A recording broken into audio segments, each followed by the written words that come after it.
They're clister... The clister... That's a hard word. Okay, I got this. Okay. The crystal clear blight...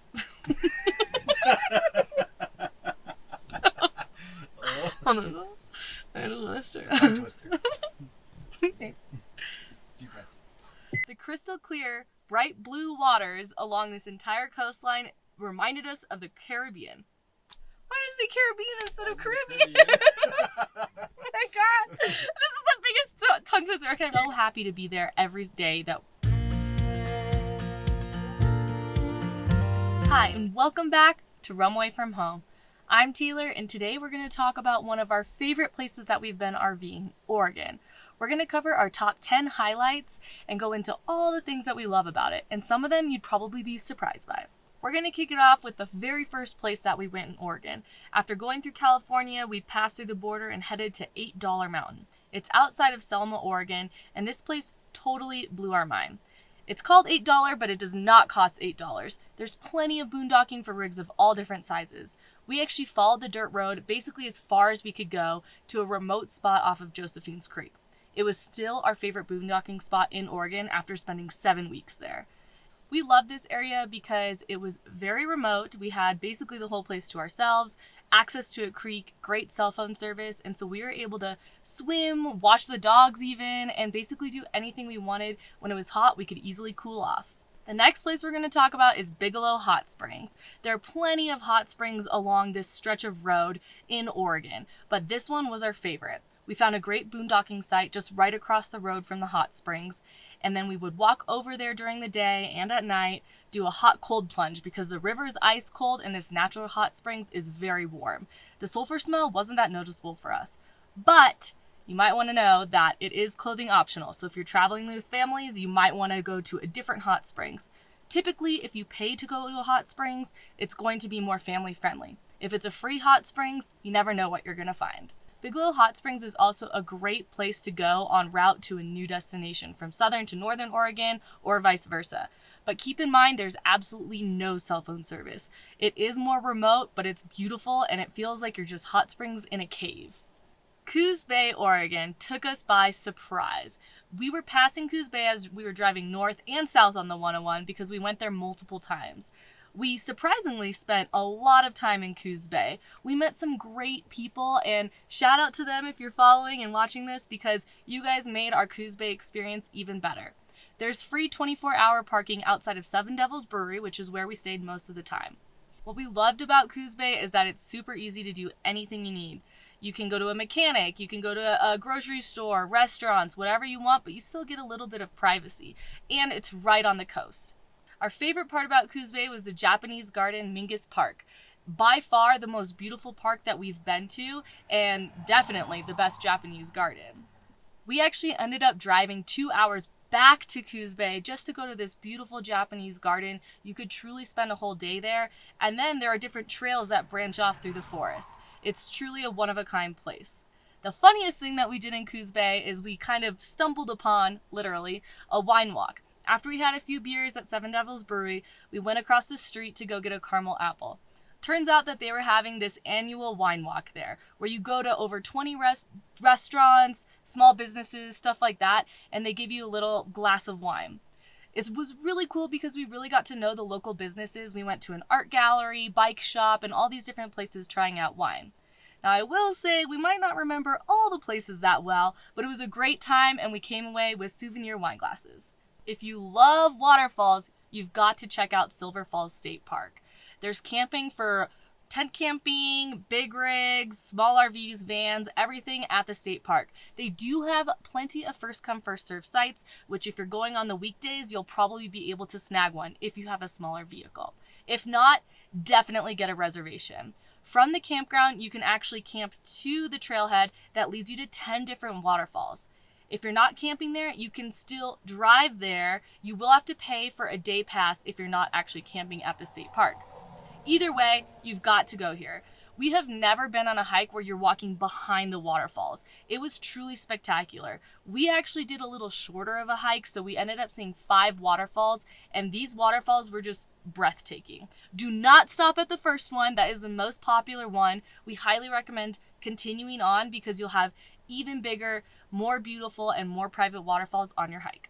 This next Oregon destination we actually kind of went to as a joke at first. You know, I'm from Texas, went to SMU, and so a lot of my friends are saying, come visit us in Dallas. And as a joke, we were like, oh, let's go to Dallas, Oregon. We'll say we went to Dallas, been there, done that. We don't need to continue on to Texas. We ended up going to Dallas because we found a great harvest host on a golf course. So we parked right on the golf course. The views were spectacular. Mike golfed and I stayed behind and worked. And I was happy to do so because truly looking over the golf course with all the pine trees in the background was amazing. It's a beautiful, beautiful public course, so it's actually pretty affordable too. And this is one of the things that we love about Harvest Host. We discovered Dallas, had no intentions of going there except for the name, but the Harvest Host allowed us to do it. If you want 15% off your Harvest Host membership, just check out the link below. While we were in Dallas, we also found a creek, a beautiful dog park. We sat by the creek overlooking a bridge, and it was just such a peaceful time. I actually attended my online CLE's continuing legal education while on the creek in Dallas, Oregon. It was probably the prettiest place that I've ever done a CLE. We also found this really cool adult playground. I'm not sure if it was an adult playground, but it was definitely big enough, and I ended up doing all the obstacle courses. It was one of the first places that I saw ourselves coming back to and staying long term. A must-see for families visiting Oregon. Mike and I have been to a ton of places where you can see whales. Hawaii, Mexico, California, anywhere. We loved Cambria because we got to see a little glimpse of whales, but nothing compares to Rocky Creek State Scenic Viewpoint. If you pull up here in your RV, you can go right to the edge of the cliff, and we saw whales the closest that we've ever seen them in our lives.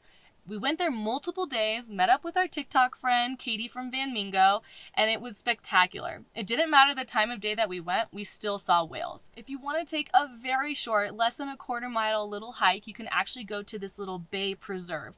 There you can see whales, seals, otters, basically any kind of marine wildlife is there. It was amazing, and we were so happy to go back there multiple times. If you're looking to boondock, there are several places along the 101 nearby where you can boondock. Most of the places were for smaller rigs, but you can do it in a couple of places with larger rigs. Either way, Newport and Depot Bay are very close by where you can find tons of RV parks and campgrounds. The next Oregon place is not really a single point, but rather a drive. If you're driving along the coast of Oregon, you've got to go from Gold Beach, Oregon to Reedsport, Oregon, or vice versa along the 101. We had driven along the coast a lot in Oregon before we did this drive, and all of our family members kept telling us we have to do this drive. Finally, we did towards the end of our Oregon trip, and we were so happy we did. The crystal clear, bright blue waters reminded us of the Caribbean. It is definitely a drive you won't forget. There's plenty of boondocking along the 101. However, the service is a little spotty during the drive. If you get down to Gold Beach, definitely check out Turtle Rock and Kissing Rock. They actually really do look like a turtle, and the Kissing Rock, we couldn't really tell. But Turtle Rock is beautiful. There are RV parks you can stay at there, but the drive is a must-see. Do not miss it. Even if you're not staying in Gold Beach or Reedsport, you should still take this drive. We did take Cream Puff all the way to Portland, and we ended up doing some urban camping there. Now, when we went there, we knew it was going to be hot. We assumed, we're from Arizona, we're used to 120 plus. We can definitely handle 100 plus degree temperatures. Well, that wasn't quite true. However, we're so glad we didn't miss out on Portland. We ended up urban camping there, and luckily we have some local friends, Matt and Kayla from law school, that ended up hosting us and letting us stay in their air-conditioned house. However, if you're there during a good weather time, absolutely go to Portland and urban camp. There are 92 different neighborhoods throughout Portland. Each one has its own main street full of bars, restaurants, and cool places to see.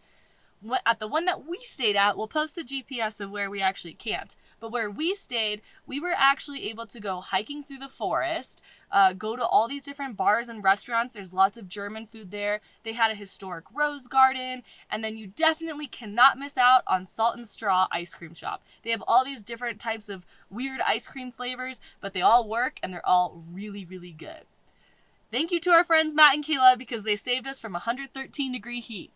If you do get too hot when you're inland in Portland and stuff, head out to the coast as quickly as you can and you'll quickly cool off. And if you want to know some more RV tips on cooling down, you can check out our other video on tips of how to stay cool without AC. Alright, we're kind of Tarantinoing this thing because right after $8 Mountain, we actually headed to the coast to Bullards Beach State Park. It was the first time we actually saw the Oregon coast once we got to Oregon. And we were blown away. As two people born in California, we had never been to a beach where you couldn't see a single person in sight. At Bullards Beach State Park, you can camp there. They have plenty of RV camping, tent camping, yurts, basically any kind of camping that you want at this state park. It was so cool because from the state park, you could take a little hike through the beach, and it's kind of a sandy hike, so it will take you a while. It's about a mile, and then you go right into a beach. When we got to the beach, it was a little foggy, which was also actually really cool. And so the whole coastline we could see, it was just fog and just us, not a single soul around. Now, the water there is a lot cooler than Southern California, and even Southern California is cold, but still, just being able to run around on the beach with no one in sight, tons of driftwood, sand dollars, cool little crabs, basically like ideal beach views and experiences are at Bullards Beach State Park.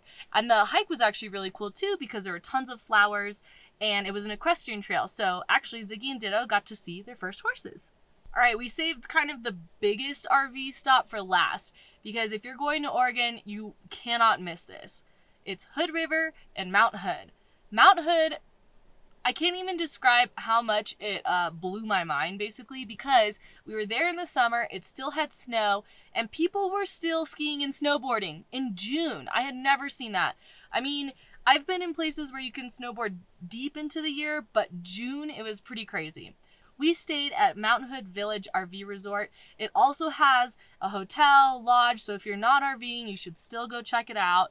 And it has a swimming pool, fitness center, playground, creek access, basically everything, and it was really close to Mount Hood.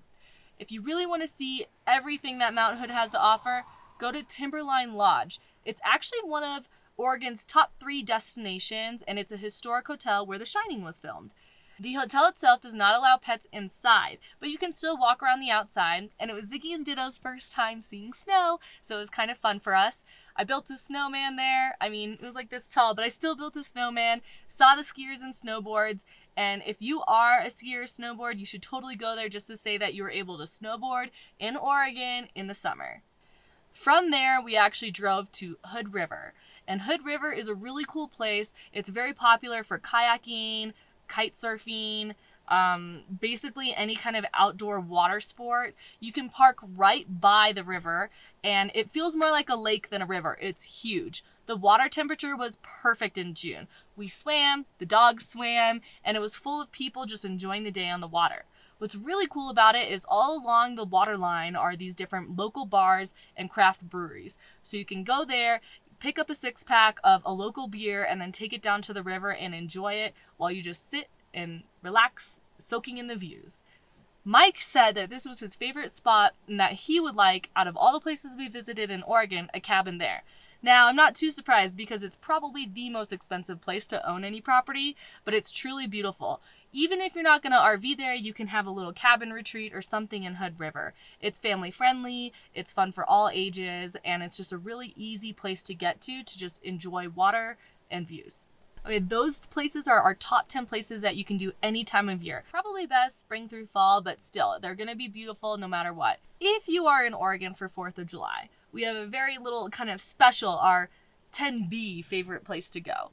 Winchester Bay, which is near Reedsport, Oregon, is a beautiful RV resort right on the water. If you're there for 4th of July, you do not want to miss it. We saw 12 fireworks shows at one time, and I mean that truly, 12 different fireworks shows. all over the water, over the bay, over the ocean, and you can see them so clearly because the RV park is right on the tip. It was so cool. We love fireworks shows, so for us, this was one of the best places that we've ever been to see fireworks. I would say our top 3 fireworks show is Winchester Bay, Lake Havasu during Valentine's Day weekend, and then San Angelo, Texas, because they don't have a lot of rules there. But truly, if you like fireworks and you like 4th of July, you gotta go to Winchester Bay, Oregon during this time.